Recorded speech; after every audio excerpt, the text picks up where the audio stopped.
If I were to ask you the simplest math problem, what would you say it is? Well, yes and no. 1 plus 1 equals 2. And if I were to ask you to prove it, you'd probably do something like take one orange and add a second orange, and you'd say, look, there's 2 oranges. I proved 1 plus 1 is 2. But apparently it's not that simple if you want to prove it mathematically. In the early part of the 1900s, Bertrand Russell, a British mathematician and philosopher, set out to prove mathematics in general. I thought about, what if he'd disproven it? What if he'd shown, no, it really doesn't work? What would that do to everything through all the years we've been using math? But he set out to prove, he didn't really doubt it, but he said, it's not been proven. And so to begin that, he started with the simplest math equation. 1 plus 1 equals 2. And he set out to prove it mathematically. And that little formula, the stuff you see in the upper right-hand part of your handout, that is part of the mathematical proof for 1 plus 1 equals 2. What's the point? Well, a lot of people were overwhelmed by that. What a work of genius that he's done this. And here's the thing. It's a part. It's an incredibly small part. It took him 372 pages of mathematics like that to prove that 1 plus 1 equals 2. And the good thing is he did it. Well, yeah, I know. Maybe that's it. A good mathematician could have done it in 2 steps. I don't know. But again, in the world of mathematics, this was hailed as a breakthrough, an accomplishment. But like I say, it looks so foreign to us. 1 plus 1 equals 2. That seems so simple. Well, I share that. I looked for an illustration like this because in Matthew 24, the disciples ask what seems like a simple question, as easy as what's 1 plus 1? And Jesus gives an answer that throughout the years has been about as complicated as what you see on the handout there, the top right corner. His answer has been disputed and debated, and it still is today. What Jesus mean? What was he talking about? And we're going to look at some of those things, and I'm going to give you some ideas of what I think he's saying, what it means. But as I read through this chapter, what really struck me is with all the things that are uncertain and disputed and open to interpretation, there is one thing that is clear, or at least should be clear. Unfortunately, maybe it's not as clear as it should be, but the clear thing in this, when you really look at it, especially in its context, is you see that Jesus, in the midst of all this, is continuing this theme that started early on in Matthew, this focus on the spiritual over the physical.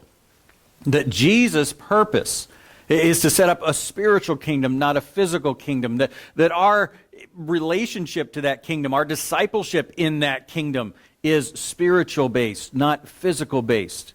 Again, all the way back to the beginning of Matthew, when the Magi came to worship, they had this spiritual focus, and you see the Jewish leaders, they weren't interested. Why? Because it didn't fit their physical priorities at the time. He's just a baby. Well, maybe get with him when he can do something.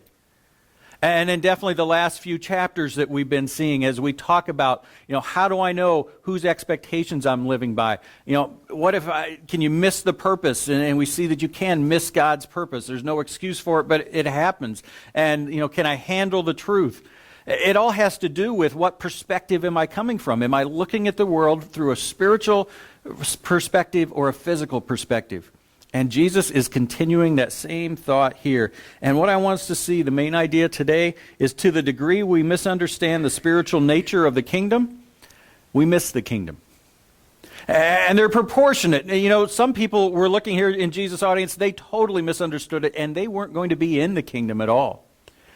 But even to the degree we misunderstand it, if we focus too much on the physical, we're going to miss the abundance of the kingdom life that Jesus wants us to have. And so we're going to look at it, and again, we're going to look at the details and talk about them a little bit, but I want to see what the real important thing is at the end. So start there, Matthew 24, verse 1. Jesus left the temple and was walking away when his disciples came up to him to call his attention to its buildings.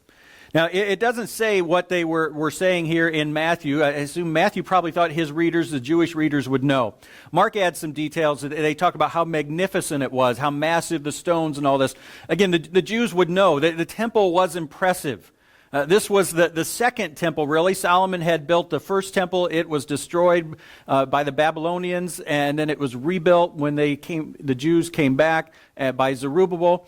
But then Herod had started, not a rebuilding, it was still that temple, but a renovation. He had expanded it. He made the base wider. He made the walls higher. And it was impressive. It definitely was. And that's what they're saying. They're looking at these buildings. They're marveling like Jesus. Wow, look at that. Jesus says in verse 2, do you see all these things? Truly I tell you, not one stone here will be left on another. Every one will be thrown down. Well, as Jesus was sitting on the Mount of Olives, the disciples came to him privately. Tell us, they said, when will this happen, and what will be the sign of your coming and the end of the age?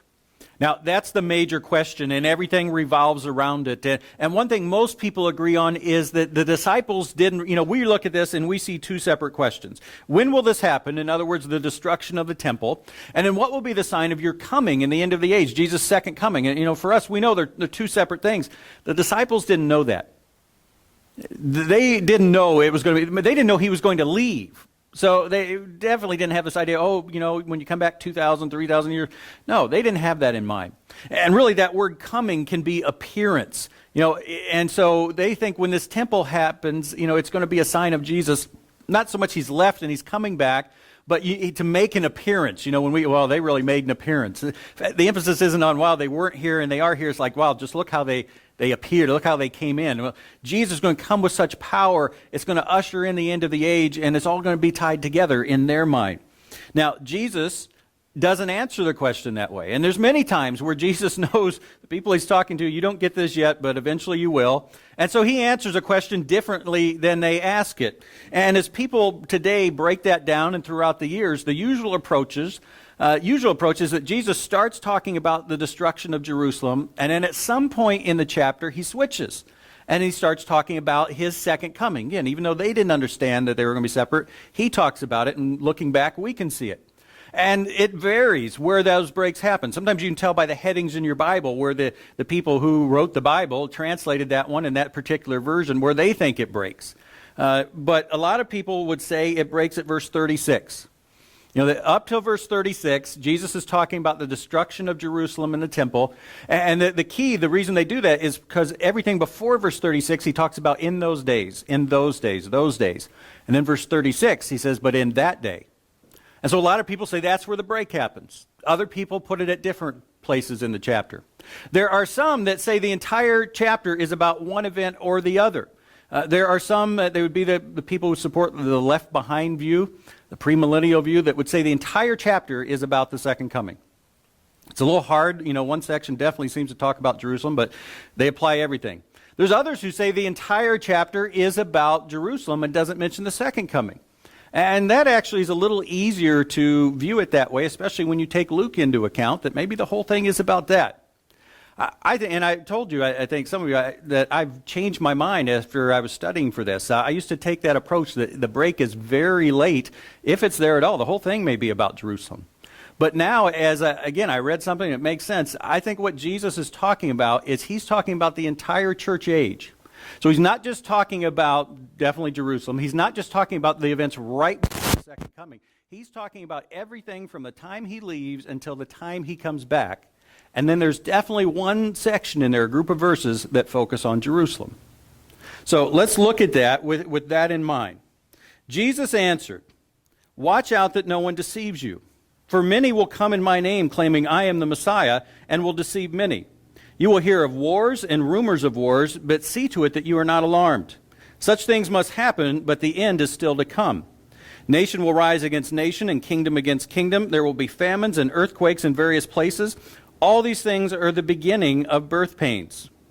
Now, the focus of this first part almost seems to be more on what things are not signs versus what are. He says, these are not signs that I'm going to be coming any second, that I'm going to be there the next day. These are things that are going to happen the entire time from when I leave until I come back.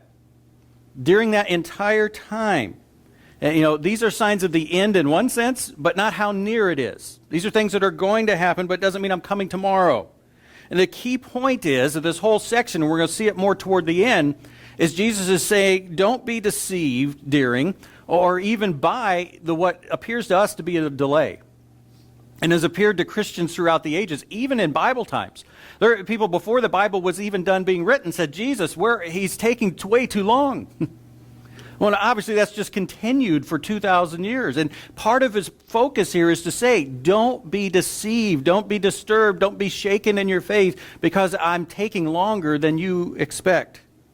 And he warns specifically, there'll be people who come and claim, I am the Messiah. And that started, again, before the Bible was even finished being written. There are people saying, I'm the Messiah.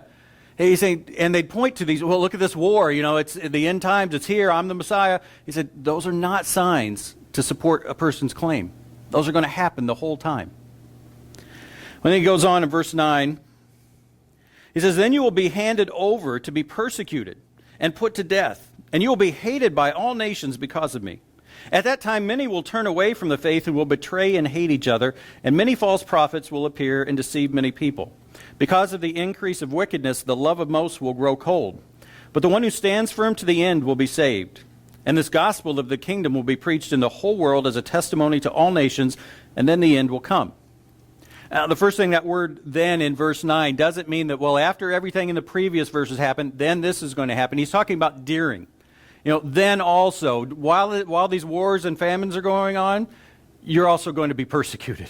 It's going to be both things at once, not one after the other. And again, history shows that. Christians were persecuted, shortly after Jesus left. It began to happen. And so the entire time is going to be marked by this persecution. Verse 12, it talks about because of the increase of wickedness, the love of most will grow cold. Well, again, if you take this view, that he's talking about the start of the church to the end, he's really talking about throughout that whole time, wickedness is just going to increase and increase. And I think we look back and we say that's been true. It doesn't mean that every single year, maybe a little down, but in general, it's been said that the 20th century was the bloodiest century in all of history. Wickedness has increased.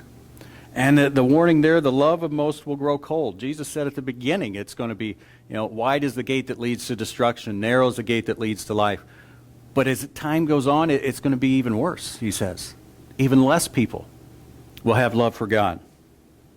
Well, one verse that you may be familiar with, maybe you've heard it as people talk about the end times, verse 14. This gospel of the kingdom will be preached in the whole world as a testimony to all nations, and then the end will come. You ever heard anyone say, well, until the gospel gets to every single person, Jesus can't come back? And they just found a tribe down in the Amazon or these people over, Jesus can't come back.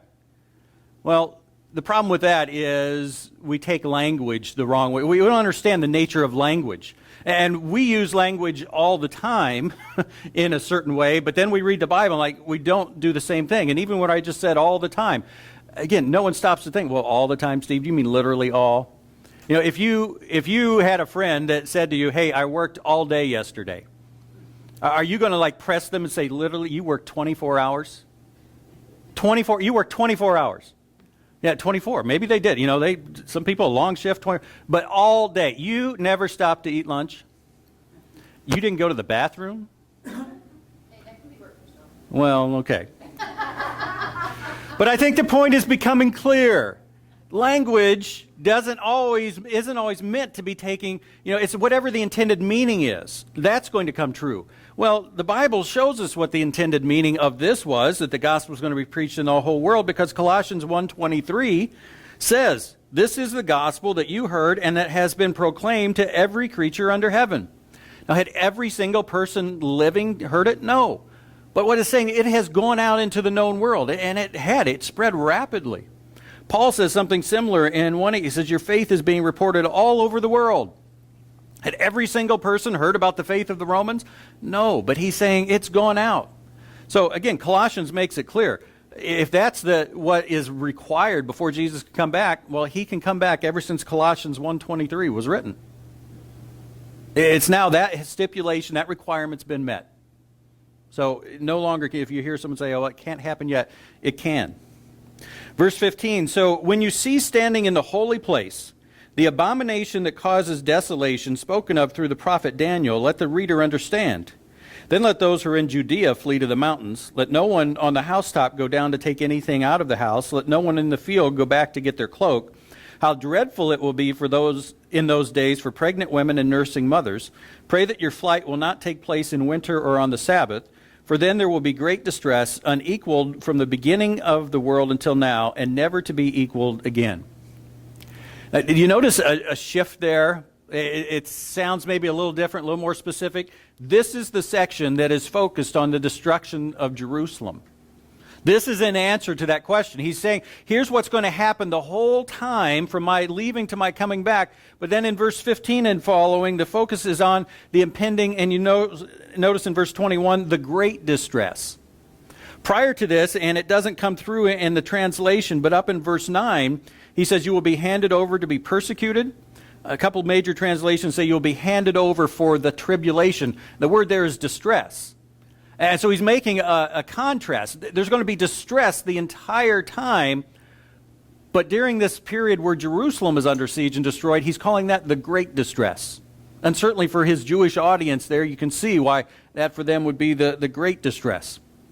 He references Daniel when he talks about, you will see standing in the holy place, the abomination that causes desolation. That phrase, abomination of desolation, occurs 4 times in Daniel. 2 of them, it's very clear, refer to something that happened between the testaments, after the close of the old, before the new, when the Syrians and Antiochus Epiphanes came in and conquered things, and he slaughtered a pig on the altar. That was the abomination of desolation that 2 of them refer to. But in Daniel 9 and Daniel 12, there's other mentions of it, and those definitely point further on. And it seems like that's what he's saying here. Accompanying this destruction of Jerusalem is going to be the abomination that causes desolation. And that's why he says, let the reader understand. In other words, the reader of Daniel, understand that what Daniel said is going to be coming about right here. Well, what is the fulfillment? What happened around this time that fulfilled this prophecy? And one thing that makes it difficult is the holy place is usually the temple. And the thing is, if by the time the Romans conquered Jerusalem and defiled the temple, it would be too late for the people to flee, which is the whole point of this section. You see what he's talking about?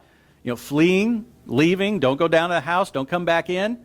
He's telling the people, and history shows, the Christians left Jerusalem before the Romans completely besieged it, and definitely before they conquered it. Christians escaped, Christian Jews, because they had the book of Matthew, because they had Jesus' warning. Obviously, Jews who didn't believe in Jesus didn't heed this, and so they're the ones who died in Jerusalem. But it seems like the thing that Jesus is warning, Luke 21 makes it a little more clear. It says, when you see Jerusalem being surrounded by armies, you will know that its desolation is near. And that seems to be the point. It's not wait till the Romans get in here, but when you see things coming, you know the Romans are going to conquer the city. You know what's going to happen to the temple. Get out. And history shows that when Rome came, it wasn't in one solid stage, that they started and it didn't stop. It came, one battle was they were repelled, came back, there were some changes in Rome, and this happened and that. The Christians got out. After things started, before the final destruction, Christians got out because they heeded this warning. And that's what Jesus is saying when he talks about fleeing. You look at verse 17. He says there, let no one on the housetop go down to take anything out of the house. The houses were flat. And he's basically saying, run along the roofs of the house to get out. Now, I don't know if that's to be taken literally, because they didn't have just seconds when they saw Rome there and then Rome backed off. They would have had a little while. But what he's saying is don't wait. Don't think, well, things are going to be okay. Things are going to work out. I'll wait till later. He said, no, when you see it coming, it's the time to leave. Even if there's a nursing mother, even if it's in winter. He says, woe if it's on the Sabbath. Because the Jews who didn't follow Christianity, they're going to persecute you somewhat if you're trying to take a long trip on the Sabbath, if you're carrying things on the Sabbath. And maybe at this point the Jewish Christians still held on to some of those. It makes some of them uncomfortable to travel so far on the Sabbath. But Jesus says when you see it coming, get out. And that's what they did. Again, it saved their life. Verse 21, it says, for then there will be great distress, unequaled from the beginning of the world until now, and never to be equaled again. Josephus, which there was a show on TV recently that had Josephus as a figure. He was a real Jewish figure. He was captured, became sort of the Roman historian, of the Roman Jewish wars. And he records how bad things got in Jerusalem. That because of the siege, there was famine, there was disease. It was a horrific time. There was savagery. Mothers would eat their own children. That's how bad things were in Jerusalem. He says, it's never seen it this bad. It'll never be this bad. Now, there's other, higher death tolls. But again, for God's people there in the city of Jerusalem, it was the worst that had happened. And so that's what he's talking about there. This section talks about the stones not being left on top of each other, that part of the disciples' question. Well, then verse 22, if those days had not been cut short, no one would survive, but for the sake of the elect, those days will be shortened. A lot of people take that to mean those days Jerusalem. But I used to think that too. It's still talking about the temple. I don't think so. I think he's going back now to talk about the entire Christian age, which he's just said the wickedness is going to increase. He said if this whole time before Jesus came back, if God doesn't shorten it, it's going to get so bad that no one would survive. And when he says no one there, again, the word means, it seems to apply bigger than just in Jerusalem. You know, it's all flesh, and the elect is, all believers, not just the ones in Jerusalem. And matter of fact, it's the ones in Jerusalem got out. The Christians, the believers, they left Jerusalem. And the seeds in Jerusalem, it wasn't shortened. It went through to the end. It's going back and talking about the Christian age and the persecution and the wars that are going to happen. Saying, if God didn't call a stop to it at some point, it would get so bad, everything would be wiped out. At that time, if anyone says to you, look, here's the Messiah, or there he is, do not believe him. For false messiahs and false prophets will appear and perform great signs and wonders to deceive, if possible, even the elect, which the elect refers to believers, to Christians. See, I have told you ahead of time. In other words, Jesus says, I'm prophesying this. When it comes true, it'll be a sign of encouragement to know God knew what he was talking about. It's happening just the way he said. So if anyone tells you, there he is, the Messiah, out in the wilderness, do not go out. Or here he is in the inner rooms, do not believe it. For as lightning comes from the east, that is visible even in the west, so will be the coming of the Son of Man. Wherever there is a carcass, there the vultures will gather. What he's saying is, his coming won't be a secret. If someone has to tell you, hey, the Messiah has come, he hasn't come. Because when he comes, no one will have to tell you. Everyone will know. It will be as clear. He says, as lightning flashes in one part, you'll see it, over in the west. It'll be as clear as when and it's not sure what that parable with the vultures means. When you see the vultures, there's a carcass, or the vultures, when they never miss a carcass. Whatever it is, it's just the certainty there. You will know for sure. No one will have to tell you. There'll be no secret return of the Messiah. And throughout history, there have been some claims of different groups and cults. Oh, the Messiah came back, and it was secret. He didn't tell you. Only a few of us know. Jesus warned about this right here. He said, don't believe it. I was reading one author, and he talked about, warning people not to believe these things. This author said, empty-headed credulity is as great an enemy of true faith as chronic skepticism. Chronic skepticism is that people say, oh, I don't believe it. You tell them the facts, you give them, oh, I don't believe it, I don't believe it. That's an enemy of true faith. They're not going to come to faith. But he says, you know what? Empty-headed credulity, believing everything you hear, that's as big of an enemy of faith. You're going to miss the true faith if you believe everything you hear. Don't believe it. Test it against what Jesus says, what the Bible says. And then verse 29, immediately after the distress of those days, the sun will be darkened, and the moon will not give light. The stars will fall from the sky, and the heavenly bodies will be shaken. Then will appear the sign of the Son of Man in heaven, and then all the peoples of the earth will mourn when they see the Son of Man coming on the clouds of heaven with power and great glory. And he will send his angels with a loud trumpet call, and they will gather from his elect from the four winds, from one end of the heavens to the other. Now, it starts off immediately after the distress of those days. So he's going back to, again, the distress of verse 9, which is the entire Christian age. He's not talking about Jerusalem anymore. Again, he's shifted from that. But what he's saying, immediately after all this general war and famine and persecution, that distress that's going to characterize the entire Christian age, then this is going to happen. And there were, some people still apply this to the year 70, and there were some strange events that happened to the destruction, around the destruction of Jerusalem. But the big key that he's talking about the end times is verse 31. It says, he will send his angels with a loud trumpet call, and they will gather his elect from the four winds, from one end of the heavens to the other. That's talking about Jesus returning and taking all the believers, gathering them, from the world, as well as all the other peoples seeing him, because that's why the other peoples of earth are going to mourn. They're going to realize Jesus is real, it is true, and we didn't believe. Also, what's the sign of the Son of Man in verse 30? And again, a couple of possibilities. One of them is that word sign can mean standard or banner, and it seems to be saying that along with the audible signal and sign of Jesus coming, the trumpet call, there's going to be something visible. You know, a banner, a stand, something that we see visibly as well as hear, Jesus is back. The other alternative is the sign of the Son of Man just is the Son of Man. He is the sign, and we'll see him. So either way, we'll see Jesus, we'll see an indication of Jesus, we'll hear a trumpet call when he's actually returning at the end of this distress period, which again started as soon as he left and has been continuing ever since. Verse 32, now learn this lesson from the fig tree. As soon as its twigs get tender and its leaves come out, you know that summer is near. Even so, when you see all these things, you know that it is near, right at the door. That Greek word can be translated it or he, and a couple major translations have he. So whether it, the end, or he, Jesus, you'll know he's near, right at the door. Truly I tell you, this generation will certainly not pass away until all these things have happened. So he had just talked about previously the end of time, when he comes back at the end of the church age. I think now he's going back again. He's just sort of summarizing. This is back the entire church age. That's what he means by all these things. When you see all these things, you'll know that he is near, right at the door. The thing to realize there, when it talks about near, right at the door, it doesn't mean he's just about to walk in necessarily, because, again, these things have been happening for 2,000 years.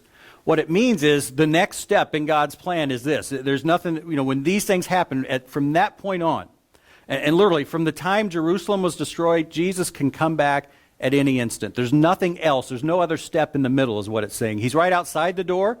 Have you ever been outside a door and didn't go in right away? That's what's happening. He's there. He can come in at any time. It just might be a while. There's no other step we're waiting for. But it doesn't mean he's coming tomorrow, is basically what that's saying. It's the next major step in God's plan. Now, one verse that often comes up, verse 34, truly I tell you, this generation will certainly not pass away until all these things have happened.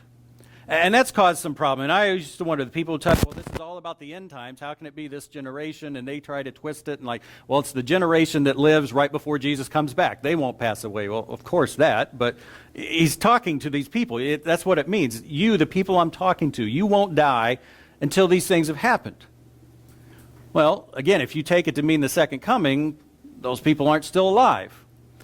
But it doesn't have to mean that when you take this view of the things I've told you about. One is the destruction of Jerusalem. But the rest of it is persecution, wars, and famines are going to start. It doesn't say they're going to end and Jesus is going to come back. All these things I've told you. There's going to be wars, there's going to be famine, there's going to be persecution, and Jerusalem's going to be destroyed. All those things happened in the life of that generation. They're still happening now, the wars and famines and persecution, but all those things happened. That's what he means. This will start by the time before you living and listening to me before you die. This war, the famines will start, and Jerusalem will be destroyed. And that happened. Jesus is talking around the year 30. Jerusalem was destroyed in the year 70. So 40 years after he talked about a generation, Jerusalem was destroyed. All these things had happened. And in verse 35, heaven and earth will pass away, but my words will never pass away. Jesus begins to shift. He's giving them reassurance. Realize you can count on this, and the reason he's giving this reassurance is what he's going to focus on next, in light of what to us at times and people throughout history has looked like a delay. It's like, what's taking you so long, Jesus? He says, realize heaven and earth will pass away, but my words will never pass away. You can count on this however long it takes. And then verse 36, that's where he begins talking about it. But about that day or hour no one knows, not even the angels in heaven nor the Son of Man, but only the Father. As it was in the days of Noah, so it will be at the coming of the Son of Man. For in the days before the flood, people were eating and drinking, marrying and giving in marriage, up to the day Noah entered the ark. And they knew nothing about what would happen until the flood came and took them all away. This is how it will be at the coming of the Son of Man. What Jesus is saying here is, I've told you these things are going to happen after I leave and until I come back. But you don't know, and you will never know exactly when I'm going to come back. There's going to be wars, there's going to be famine, there's going to be persecution. Well, you know what? That's been happening for 2,000 years. He's saying, in the one sense, I'm telling you what's going to happen before I come back, but don't think you'll be able to pinpoint and say, oh, this war means he's coming back right now. This number 7 and 7 and seventh Sabbath and whatever's going on with John Hagee now and different things, and this one means no. I mean, that one verse, how can you ignore that? But about that day or hour, no one knows. Not even the angels in heaven, nor the Son. He says, at this point, I don't even know when it's happening. When Jesus came to earth, he didn't have the omniscience that he had as God. At this point, he says, I don't even know. How can people today say, I know? Well, Jesus is going to come back. How in the world can you say that? That's his whole point. He said, just like the time of Noah, people were going on their daily lives. The flood came unexpectedly. Now, Noah had been telling them. It wasn't unexpected in that sense, but it wasn't like there were a few drops, a little mini flood, and that gave them a while to think about it. And when it started, it started.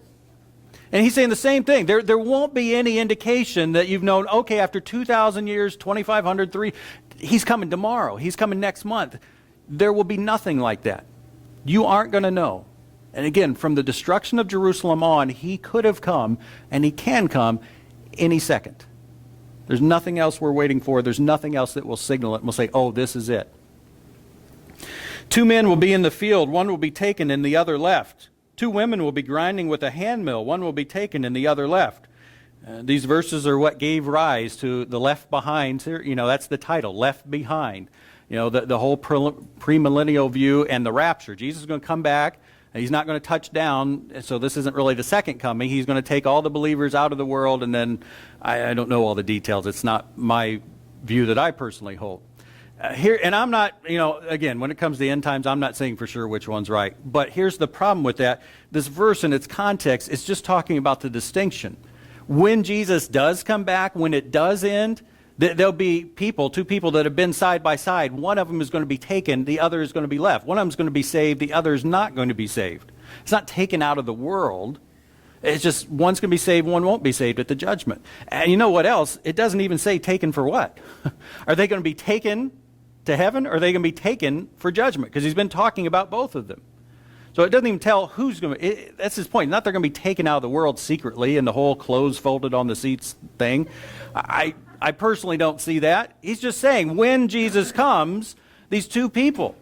And he's going to go on then to tell, here's the basis of what will determine if one is taken or left. If one, again, whatever taken and left means. If one of them goes to heaven and one of them doesn't, he's going to go on to tell, here's the basis for that. Here's how you'll know if you can determine. I want to be the one that goes with Jesus, not the one who's not with Jesus.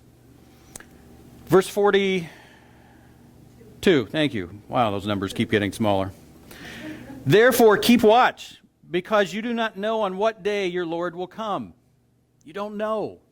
But understand this, and really the tense of the Greek can be not just like understand something you don't know. He says, but you know this, because what he's going to say is obvious. If the owner of the house had known what time of night the thief was coming, he would have kept watch and would not have let his house be broken into. Doesn't that make sense? Thieves don't announce, I'll be there at, 1:03. It wouldn't be good for their health with a lot of people. So, they don't do that. The owner would be ready. And what's also interesting, Jesus in this parable is the thief. So it shows you can't take the details of parables and stretch them too far. So the thief, the owner would be ready. So you also must be ready, because the Son of Man will come at an hour when you do not expect him. And you won't know. You'll know, here's what's going to happen after he leaves. But again, that's been going on for 2,000 years. You won't know exactly when he's coming. This is the first of 5 parables that go into the next chapter. The theme of all of them is this idea of be ready, watchfulness. But one thing that becomes clear is it's not this passive. It's not just sit around and wait for Jesus. There's things you need to do to be ready. There's things that includes and entails. Again, for this owner of the house, it's keep watch. He goes on the last section of verses here, 45. He says, who then is the faithful and wise servant, whom the master has put in charge of the servants in his household to give them their food at the proper time? It will be good for that servant whose master finds him doing so when he returns. Truly, I tell you, he will put him in charge of all his possessions. But suppose that servant is wicked and says to himself, my master is staying away a long time, and then he begins to beat his fellow servants and to eat and drink with drunkards. The master of that servant will come on a day when he does not expect him, and at an hour he is not aware of.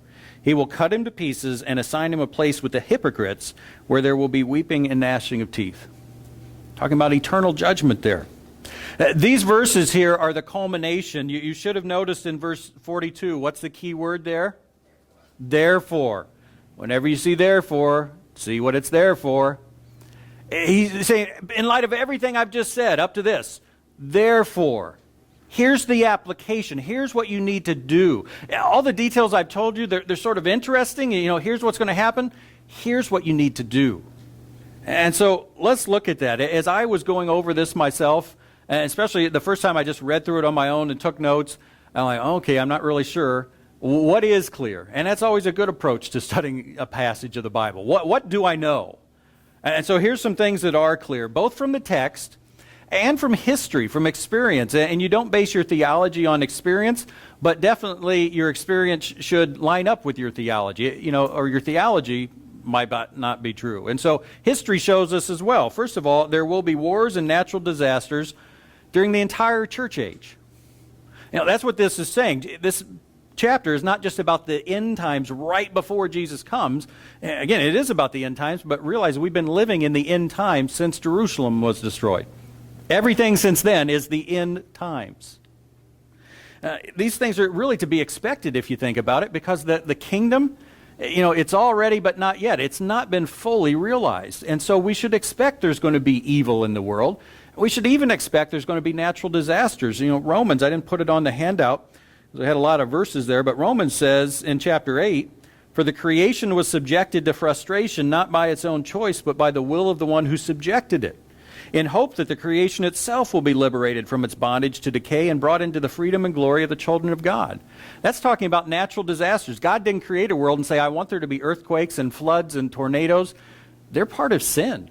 You realize that the sin affected the very natural disasters we have.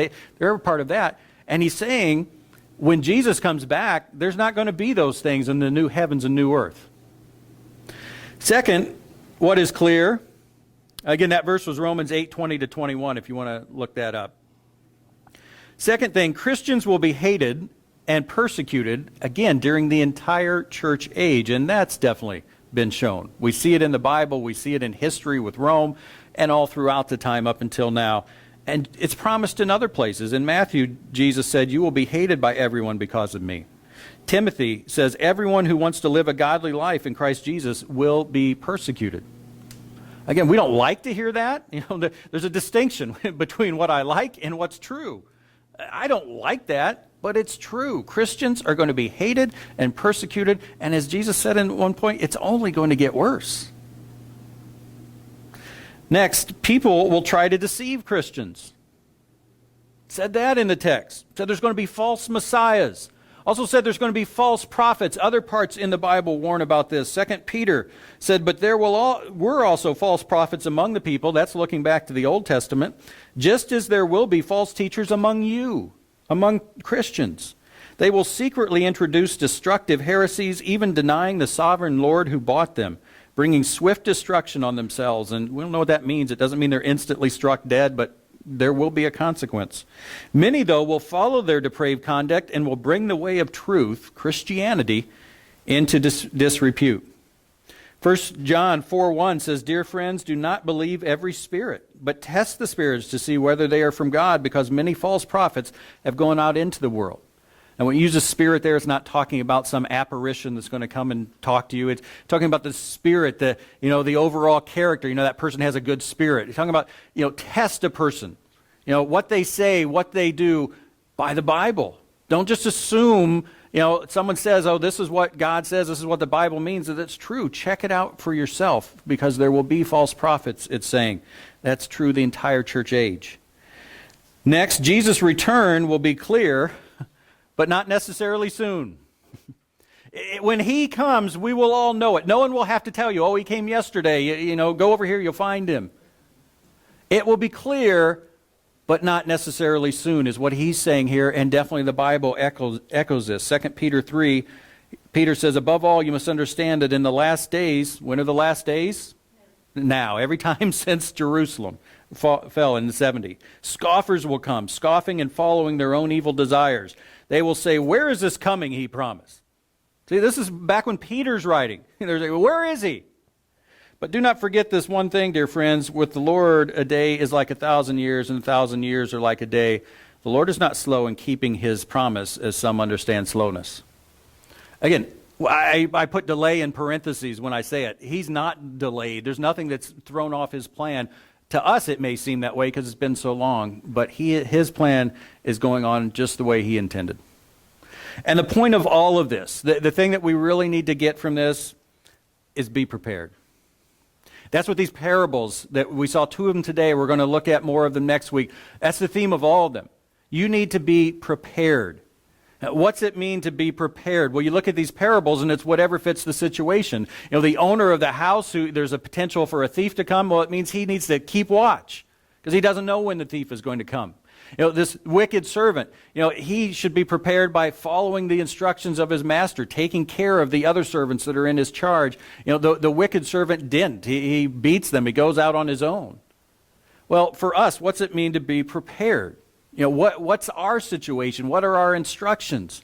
And we've been seeing all throughout Matthew, to be prepared means to be committed. It means to make a commitment to God, to have faith, not just belief that it's true, and not just actions. Actions are the sign of commitment, but they're not the focus. Oh, I did this, this, and this. All right, where's your heart? Are you committed? Do you have true faith? That's what he's looking for. Again, not perfect commitment even. We'll never be perfect, but we can't have some area of our life that we say, God, that's off limits. I'm not going to listen to you here. I don't like what you say, and so I'm not going to do it. We have to be wholly committed, have to have true faith. That's what it means to be prepared. And the last thing here on that note, as I looked at it, it struck me that in Jesus saying this, there's a church-wide focus and a church-wide element to this being prepared. Because it says in verse 13, the one who stands firm to the end will be saved. Well, think of it. No one yet has ever stood firm till the end. If the end is the second coming, no one has stood firm till the end. I've stood firm to the end of my life, okay, but he seems to be talking about something bigger. You know, this delay that Jesus has taken so long, yeah, that's right, but he's not, you know, people live a certain amount of time. We're not saying it's taken so long because, you know, it's been 48 years. 48? Yeah, thank you. You know, I'm saying it's been so long because it's been 2,000 years. I'm looking at the whole thing. And so what I'm saying is there's an application here for the entire church, for the church as a whole. Don't let the time, you know, the length of time from Jesus leaving till he comes back. Church, don't drift from his teachings. Don't drift from the truth as a whole. Not just people and their commitment goes up and down. The church as a whole and where we stand and our understanding of what God wants. And the Bible warns about this too. 2 Timothy says, Paul is giving a charge, an encouragement to Timothy. He says, preach the word, be prepared in season and out of season.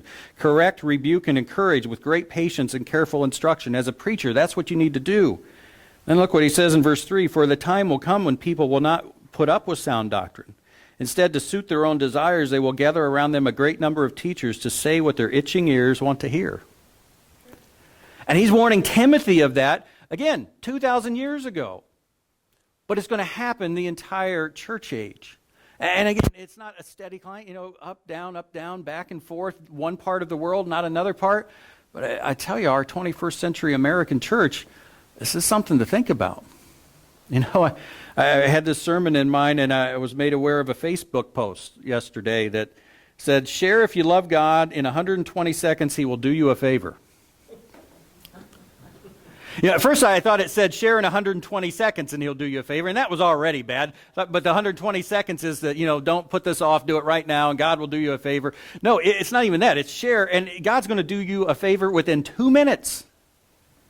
If that doesn't just, you know, characterize Western Christianity, I don't know what does.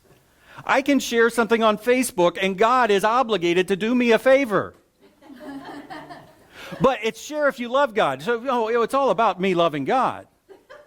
Well, of course, I'd love anyone who would do me a favor in 2 minutes if I share their post on Facebook. I'll love any one of you if you do that. Make the deal.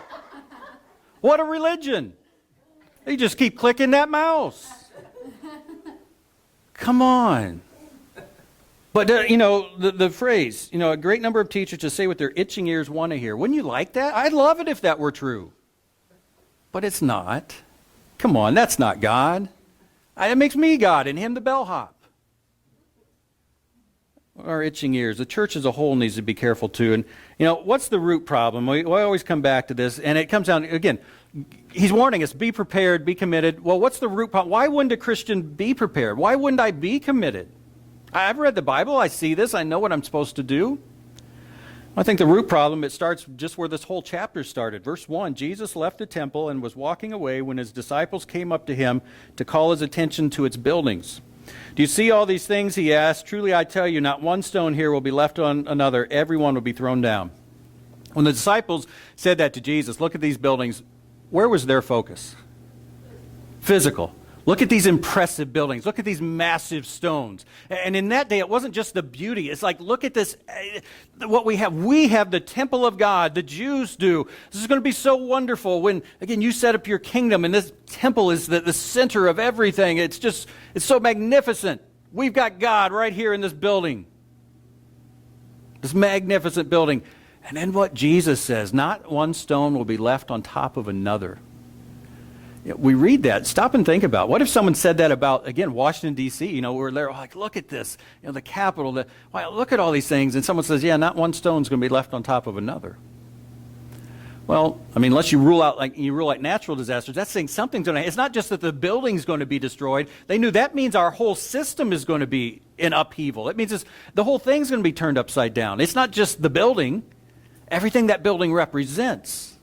That's what Jesus is saying.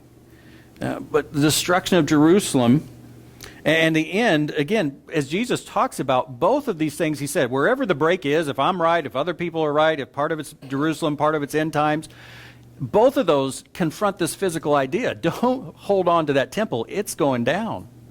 And don't think this world is the focus. I'm coming back and setting up a whole nother world, a spiritual kingdom that even culminates more than this spiritual kingdom. He's confronting everything they're thinking. And so the root problem here, again, is this tendency we have to focus on the physical instead of the spiritual. And again, if you make those columns the physical, when I focus on that, who am I focused on? Focused on me, what I want.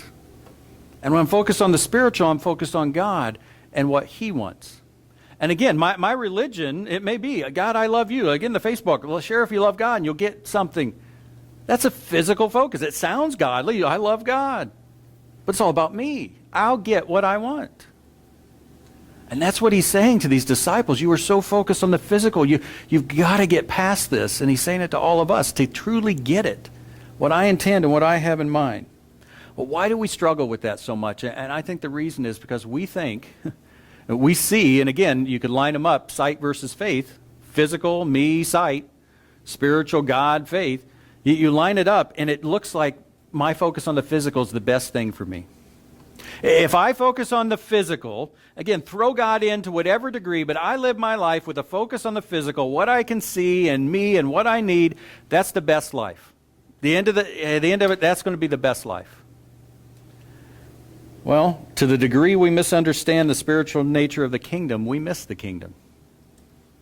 And some people are going to miss it entirely. A lot of people are just going to miss out on the abundance that God wants them to have. The peace, the lack of worry, the true joy, because we're focused on the wrong thing. Well, all right, how do we overcome it? What's the key to overcoming? And again, I need to have a spiritual focus, a focus on God, but how do I do that?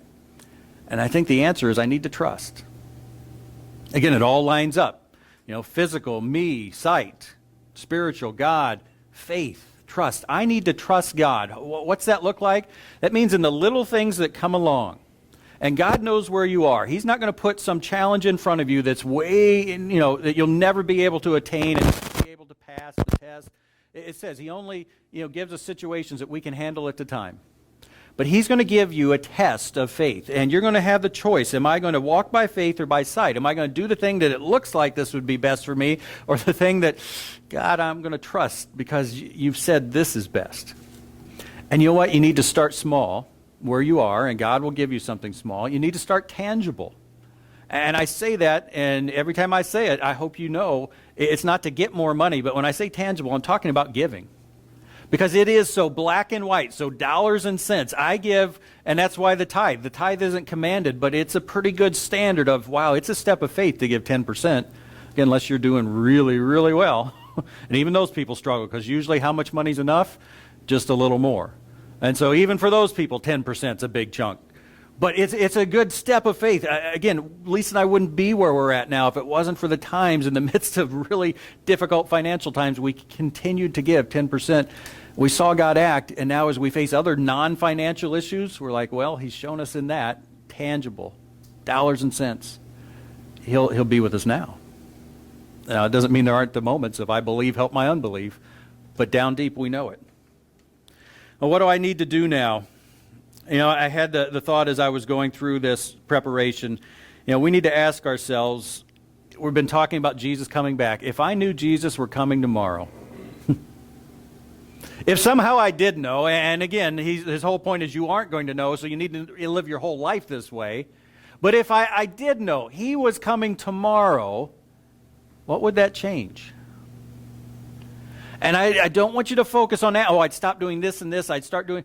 It needs to be, where's my commitment now to him? What would I, as I look at my heart, what would I change? What would I do different in that sense? Again, the faith level, the commitment level, not the actions. They're a sign, and that's great. But my commitment to him, the way I approach a situation by faith or by sight, how would that change? And what will it look like when I do that? Well, I think there'll be less difference between what would it look like and what is. I would start living my life like, yeah, you know what? It's not just this could be the last day. It might not even, he may come before the end of this day. I'm going to live my entire life like Jesus could come before my next breath. That's what it would look like. And just think about that. That's the life he wants us to live. That's the life he promises, this abundance. I've come to give you not just life, but abundant life. And joy and peace. It can only come as we totally commit to him. Well, start to live it out. Again, bring it all to a close and discuss it a little bit. And I don't know. First of all, I thought of a question, maybe because I felt guilty for not having a question the past few weeks. And so I put one down, but then I thought with this sermon, maybe you'd rather just ask some questions or something like that, because I realize it's an intricate passage. But if you want to think about this, how does knowing what Jesus taught about the church age and his second coming affect how I live day to day? So again, a lot of people so focused on the end times, they forget, well, one, they don't even know we're in the end times, but what's it mean to my day-to-day life? To know what he said about what the church age is going to be like. To know what he said about, here I am going to come back and here's what's going to be like. How's that affect you day to day? Or if you want, if you've got some questions, this is the time.